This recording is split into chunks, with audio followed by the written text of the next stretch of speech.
Welcome, everyone. Are you recording now? Yeah. Yes. Welcome, everyone, to this Venus Alchemy look at the Venus Retrograde. I'm Cayelin Castell. I'm here with Tami Brunk, and we're very excited to share this important information with you today. So, whoops, and boy, did that go flying. Already. Right? So, yeah, I can start if you want with a little overview. Yes. Thank you.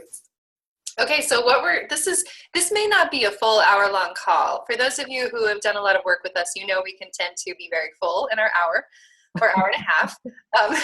We're going to try to break that addiction a little bit here and just really give you some good insights into this new cycle, just by starting with kind of what kind of conventional wisdom says about Venus retrograde, and then from there to shift into talking about how shamanic astrology sees it a bit differently, and then to just talk a little bit about what it is, how it works, what happens with Venus throughout this cycle, and then break it down into three different phases of the cycle, and then we will talk about how to work with those different phases. And just to give a little introduction to who we are, Cayelin and I are co-founders of Venus Alchemy, and we are, so more of that will come through, but this is just a little snapshot of, there's so much more about any of these topics. Venus retrograde, there's so much more we could do. We just want to give you a little information here. Yeah, we could probably do a whole class on all of them. Yeah. All these points that we could probably do, or a full webinar. So, okay, let's see why. Oh, now it wants to change it this way. Okay, great. So some other views. Now, just for you to know that mainstream astrology, and a lot of the sort of more conventional views of Venus, first of all, says that she's about the social rules and love relationships and marriage and beauty and money and financial security, or what is valued. And so this is not the way that shamanic astrology looks at Venus. We'll share a little bit more about that, but just, giving you that, because I actually just got an email from someone today saying this is going to be about relationships, right?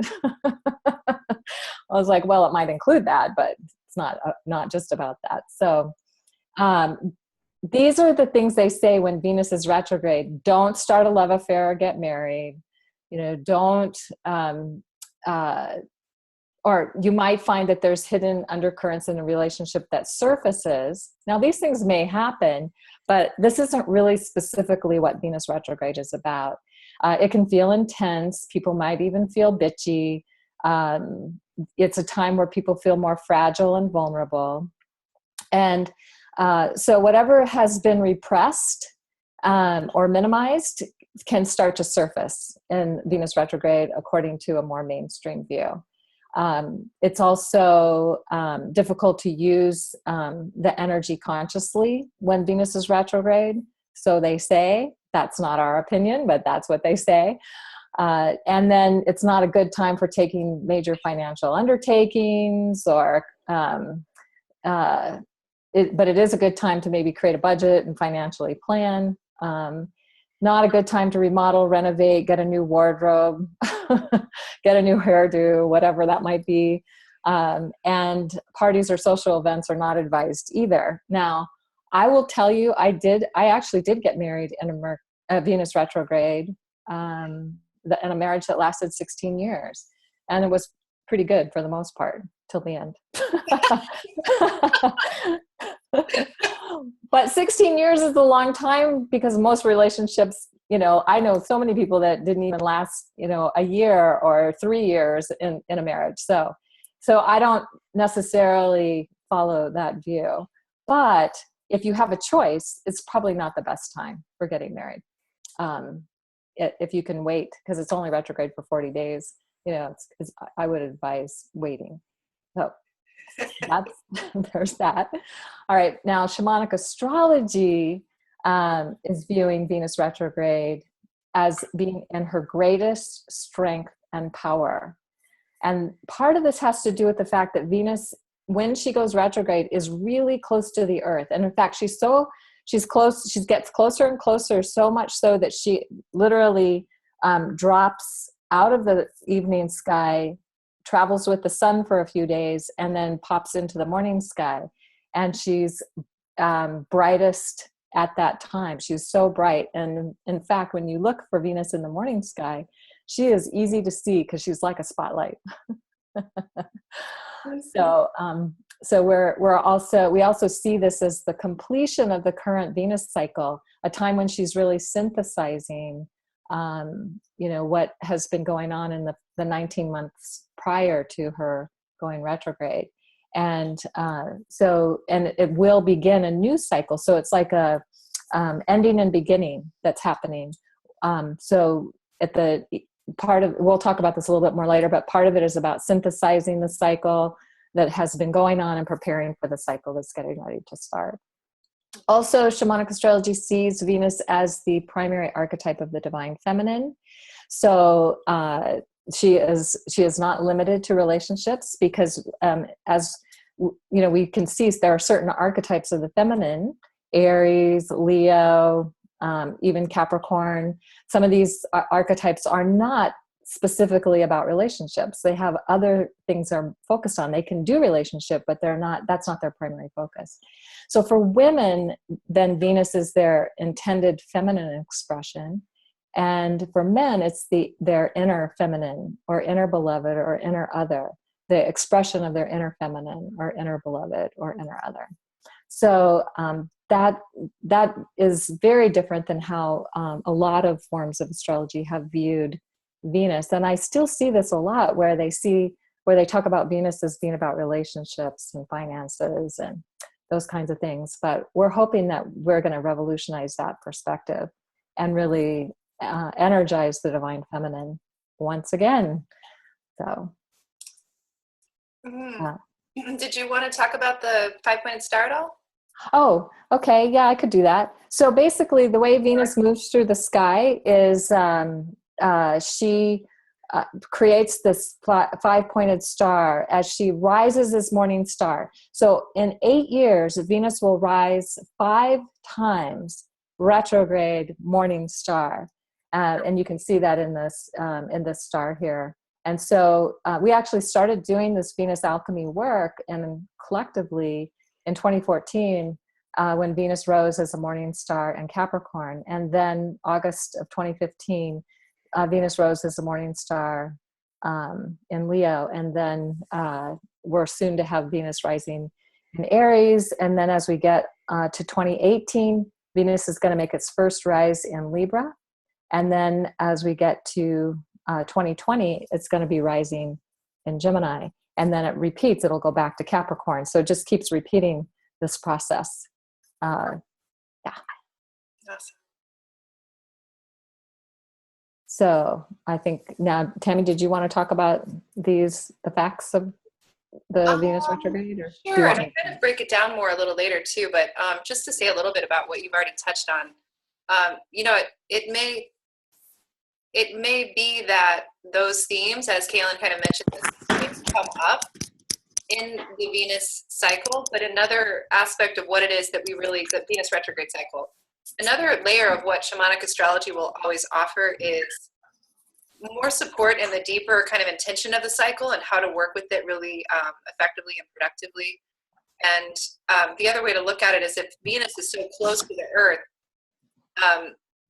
that she's really, in some way, you could say at her full strength. And if you see Venus as the divine feminine, as representing the divine feminine as we do, then part of what this cycle is for is really, it's a deeper reflection, like in a pure way. It's a deeper reflection on and a coming online of the divine feminine in a really powerful way. So we can really tune into who she is and what her messages are for us during this cycle as well, in just a broader kind of way. But yeah, so Venus in her cycle, she's retrograde for 40 days and 40 nights. And Cayelin has a whole program she could do around talking about that. I mean, obviously, I'm sure you've all heard those numbers before. So this cycle is a very powerful one that's been referenced in many mythologies, and we feel that it's the basis for for many different stories, many different myths. Because again, if you look at the cycles of the sun, of the moon, Venus comes next, because Venus is the next brightest object in the sky.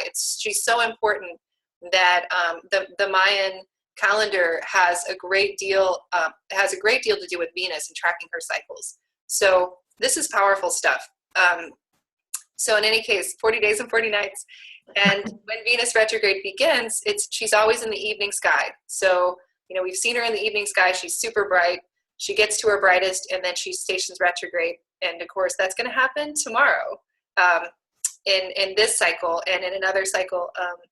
In any case, so she 3 days before the interior conjunction with the sun, she will disappear from the evening sky. So she's actually approaching the sun, and then she's going to be with the sun for about 7 to 8 days. And that's not always the case, but that's an average.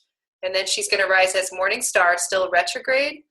And just to know, she's in the evening star for about 16 days, give or take. And then she's in the morning sky also for about 16 days. And so then the breakdown again is 40 days Venus retrograde, 16 evening, 16 morning, and then about 8 in the underworld is approximately 40 days for the cycle. Beautiful. So one of the way that Venus Alchemy actually began was that Cayelin and I began in 2014 leading individuals. We started this teleclass series, and we had like 3 weeks to get the word out. We had about 100 people sign up for this initial class because we felt that it was Venus and it was the divine feminine who was calling them in, where we, for the first time, in an online kind of context, we guided these individuals through the full 19-month synodic cycle of Venus as a ceremonial initiatory rite of passage guided by the Sumerian myth of the descent of Inanna. Because the Sumerians, that story, which has become quite famous, of this great goddess Inanna and her descent to the underworld, is a literal retelling of how the Venus cycle works. And so when she rose, this understanding of Venus and the importance of Venus in the Sumerian culture was such that when Venus rose as morning star closest to the spring equinox, as a culture, they would ceremonially enact the entire Inanna story as a way to engage the Venus initiation, personally and collectively. So Cayelin and I reimagined this in the modern context, and there was so much energy and power around that we've continued to do that now, and we will continue doing that through these cycles, through Venus Alchemy. So that's how we got started, and it's been amazing. Oh my gosh. So amazing. Right. Yes. And something to know is that Venus did rise as a morning star near the spring equinox every 8 years. And we have that happening at the time of this recording. And 8 years from now, we'll do it again near the spring equinox. So that was the cycle that they decided was most important to honor and to work with ceremonially. We think they're all important. So we work with all of them. Yes. And yeah. Of course, at the time of the recording, we're very excited because this one is that big one, but everyone is amazing, amazing, amazing. So, okay. So Venus Inanna retrograde in the evening sky. So when Venus is in the evening sky and stations retrograde, as it is at the time of this recording, she's visible for about 16 days, as we'd mentioned. And this marks the completion of the Inanna initiation and the beginning of the integration phase as she prepares for a new incarnation. So again, as Cayelin had mentioned before, the way we look at this cycle is that Venus, every time she rises as morning star in a particular sign, that is the meta goddess. That's so at the time of this recording, it's the Aries Venus who's going to be rising. So Venus will be in the sign of Aries. That is the Aries meta goddess, who is going to be undergoing that ceremonial initiation over the next 19 months of the cycle. So it is the Aries goddess that we are going to work with ceremonially, and we see that as the archetype of the goddess who is going to be really coming online in the culture in the next 19 months. And we feel it, we always feel it already, even before it starts. So something for everybody to know is that this is a way that we differ from more mainstream astrology as well, is because they often start cycles with the Venus, with the planet conjunct the sun. So Venus conjunct the sun. However, you can't see that. The ancients did not work with that. They absolutely worked with Venus when she was visible in the sky. So that's what we work with. A lot of the ancient cultures also worked with the first crescent moon as the new moon, not the time when the sun and the moon were conjunct. So, because they could have a visual, visceral experience of it. And so that's why we want to bring that back and get people attuned to working with it that way, because it is more, it's something that we can have a real experience of. Also, many people look at the Venus cycle as from, the retrograde sun conjunction to the conjunction of the sun when Venus is not retrograde. There's 2 conjunctions to the sun that happen. And then they divide the cycle up that way, only giving it 2 possibilities. But we are really looking at 4 possibilities, or 4 different phases of the Venus cycle. So just to go back for a second, last slide. So just to add a little bit to that, this morning star rise, the power of that, actually we will talk about that a little later also. The power of that is so much that when we've done ceremony at that time, Cayelin and I from the time of this recording, the last cycle, or the cycle we're in now, the Leo cycle, we went to the Sekhmet temple in Nevada because we've been working with this archetype of the goddess of Leo as Sekhmet. And there is a temple there dedicated to Sekhmet. And so we began the cycle actually welcoming morning star Venus when she had just begun her rise, which is a very powerful time. So we've experienced this literally ourselves as well, the power of working with the cycle and that being the beginning point, and really energize that. Beautiful. So are we ready to go on? Yes. All right.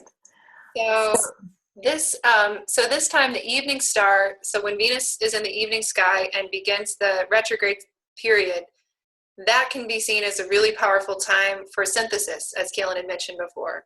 It can be a really powerful time to look at what's happened over the last 19 months of your life. That's the last 19 months of the Venus cycle. And to feel and express gratitude. So always when we're completing a process, to experience gratitude, to celebrate all the ways we've grown.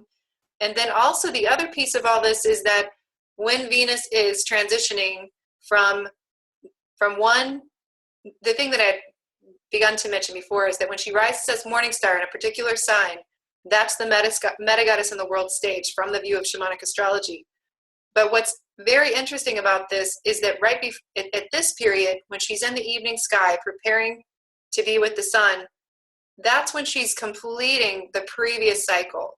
So at the time of this recording, for example, we're completing a Leo Venus cycle. So it is the Leo meta goddess. It's the queen goddess who is coming into her fullest expression. She's completing a full cycle. And so when she crosses the face of the sun, she incarnates into a completely new version. So she goes through a profound death experience of her old identity.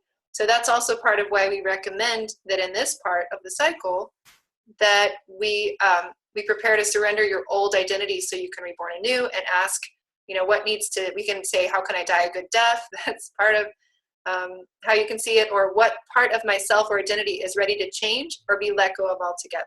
So these are some powerful reflections to do at this time. Do you want to add anything to that, Cayelin? No, I think that's perfect. Okay. No, perfect. And then, so after 16 days, approximately, Venus will disappear into what we call the metamorphic underworld. And she's there about 7 to 8 days on average, sometimes shorter, sometimes a little longer. And so this is where Venus passes between the earth and the sun. She doesn't literally cross the face of the sun. That only happens very rarely. And actually did happen in 2004 and 2012, and it won't happen again until 2125. So, and you can see there's a picture here of the dot of Venus going across the face of the sun. But Venus does pass between the earth and the sun. We don't see her unless she happens to cross the face of the sun in a Venus transit. But this is where the alchemical goddess is completing her death to her old identity and being prepared and preparing to be reborn into the new incarnation of the goddess, whatever that incarnation is going to be. And there's a very specific pattern, so we usually know which one is coming. And Venus is usually in the sign of the next meta goddess when she stations retrograde. Sometimes not, but usually. And so there's some exceptions to that rule, but by the time she rises as morning star, that's where we really calculate the aspect of the goddess that's coming onto the world stage. So the way we might wish to work with this, you can kind of tune into it for yourself as well. But some of how we might think of it is that this is like a quantum leap. You're going from one state to another. Recently, I was just thinking that there's this way that this Leo goddess, for example, at this point is the Leo goddess. She has done all of her work, and she's gone through a full initiation. She is at her most powerful. She's at her her wisest, most fully expressed. And then she goes into the metamorphic underworld, and she dies to her old self, and she's born anew. So this time period, it's pretty mysterious. How do we work with this? But we can see it as this complete leap into a different state of consciousness. So it's a very powerful time for prayer, for meditation, for ceremonies, anything that helps us open a new state of awareness, the possibility of a whole new timeline into the reality we most deeply desire to experience for our lives. And I'll just say that Cayelin and I have just been talking a lot about this in our most recent Venus class. This is the kind of thing that we'll talk about in our ceremonial classes. So this is a time for inquiring into how we desire our lives to feel at every level. It's a time to engage practices that help us feel that new reality with all of our senses. And so in any case, this is a real time of high magic where we can really anchor into what it is we want to create in our lives. So do you want to say anything else about it? Well, yeah. So oftentimes it's hard to create when we're constantly moving forward. So the time of the Venus retrograde is a stepping back and getting a chance to review and reconsider and, look at and inquire more deeply as to what it is we really want to do moving forward. And so in that sense, it might not be the best time to actually initiate something, but it is a great time to get ready to initiate something. Right. Yeah. So. Yeah, really anchor it in our energy field. Exactly. So basically, after Venus is with the sun, a few days later, she rises as morning star and is in the morning sky for 16 days retrograde. So again, we have this whole 40-day period. Ideally, in the evening sky, we're really doing the review and looking at what it is that we want to energize, seeding that in the metamorphic underworld when Venus is with the sun, and then maybe even starting to plan what it is we're going to do when Venus goes direct, when she rises as morning star, starting to take some action at that point. So this was something that was so important to ancient cultures, and we talked about this already a little bit, but particularly the Mayans, we know they wrote, there was a article written some years ago called Venus Regulated Warfare, meaning that the Mayans would time their wars to coincide with the heliacal rise of Venus into the morning sky, when she rose up before the sun. That was the time they went to war. But other cultures were practicing ritual sacrifice. Now, some of them, the sacrifice might have been more literal in terms of sacrificing animals or humans or whatever it is. But ideally, sacrifice means to make sacred. And when this is understood, before it maybe deteriorated into something a little more morbid, they really did know that this was a sacred timing. So we have lots of awareness around this at this time that we can do it in a different way. We have ways of honoring the sacred timing and making the most of it so that we can create the reality we desire going forward. So as Cayelin had begun to mention it, this can be a powerful time to prepare for spiritual battle or spiritual initiation. We're talking about the divine feminine here, so probably wanting to shift away from the kind of bloodier tradition of how to work with morning star rise. It's a big aspect of actually what we want to energize is a different way of working with these energies, acknowledging the power, but doing it in a more feminine, life-honoring way. But it can have to do with preparing for strategizing, creating a plan for the coming months and years for them. And it can also have to do with planning out the next 19 months of your life if you wish to work with the Venus cycle specifically. We've seen that to be really powerful also. So it's a time to gather our inner forces, to build our strength, to get clear on our personal commitments and what strategy will best fulfill those commitments. So we can really be totally all into what it is that we're wanting to engage in. And so we might really want to ask what it will take to become really totally fully prepared. What kind of training am I needing to do for myself so that I can take inspired, decisive action to fulfill my soul purpose and mission? And so we can, and again, that's like the first 16 days or so after morning star rises. So about 2 weeks after the rise of morning star, we're in this mode. We recommend this mode. Yes. Yes. Yes, we do. And so just something to know too, is that once Venus goes direct, she begins her descent journey that's connected to the Anana story. And that's really where we pick up the strongest part of our ceremonial interaction with that journey.